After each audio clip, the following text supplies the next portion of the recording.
incredible night for Ron Paul. Ron Paul wasn't at the debate. You see, that is exactly the kind of mainstream media bias that Ron Paul has been fighting against this entire campaign. I think anyone who actually watched that debate could tell that the People's Crusader from Texas was the big winner.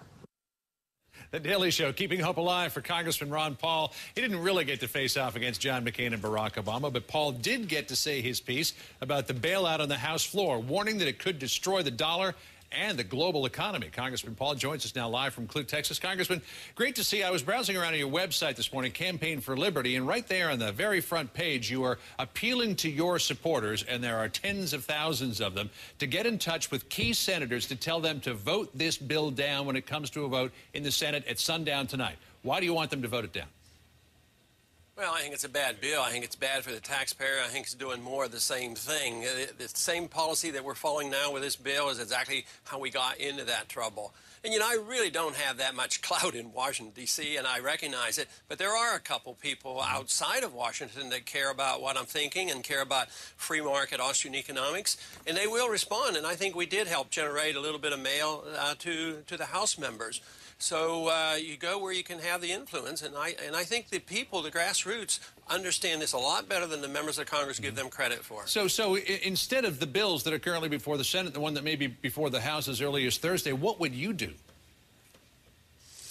Well, we need to do a lot, but it's a lot differently. We have to recognize how we got into this problem. We have too much debt. We have too much malinvestment. We have distorted prices. So we recognize all of the things that got us here. But right now, today, what would you do, if not this bill? You have to liquidate those mistakes. Those mistakes were made due to monetary policy, so you have to allow the market to adjust prices downward, and that's what we're not allowing to do. If there are too many houses and the prices are too high, the sooner we get the prices down to the market level, and as soon as we quit trying to encourage more housing, this is what we're doing. They're trying to stimulate houses and keep prices high. It's exactly opposite of what we should do. So we should get out of the way and not buy a bad debt. There's illiquid assets, but most of those are probably worthless. They're mostly derivatives, and we're sticking those on with the taxpayer. So we have to recognize that the liquidation of debt is crucial. And if we did that, we would have tough times. There's no doubt about it, for a year. But if we keep propping a system up that's not viable, we're going to have a problem for a decade, just like we did in the Depression. That's what we're on the verge of doing. Congressman Paul, what do you think of this idea that's being floated about this process called mark-to-market, which would they would modify the rules so that the right now paper that a lot of these institutions are holding, which is worth nothing, they would actually be able to assign some sort of value to it. Some people are saying that would just hide the problem. Other people are wondering if maybe that might create some sort of voodoo accounting that would allow widespread abuse in the system. What do you think?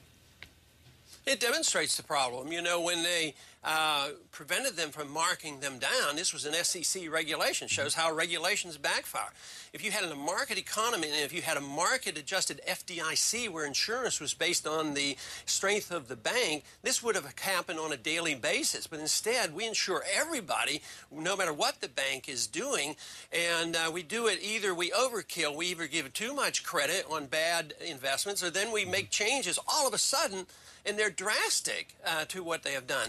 So it's impossible. It's either too little or too much, and what you need is insurance. Of FDIC type of insurance has to be driven by the marketplace to measure the viability of a bank. So what do you then think? To all the moral hazard that we have in the system. So what do you then think of this idea of raising the limit on FDI insurance to $250,000 for its current cap, from its current cap of $100,000? Well, on the short run, it'll calm the markets. People will feel better. I might even personally feel better for a week or two, but I know that long term, it's the wrong thing to do. I opposed this in the early 80s when they went from 30 to 100, saying it would lead to more problems like this of malinvestment. It would cover over the mistakes, and the same thing will happen.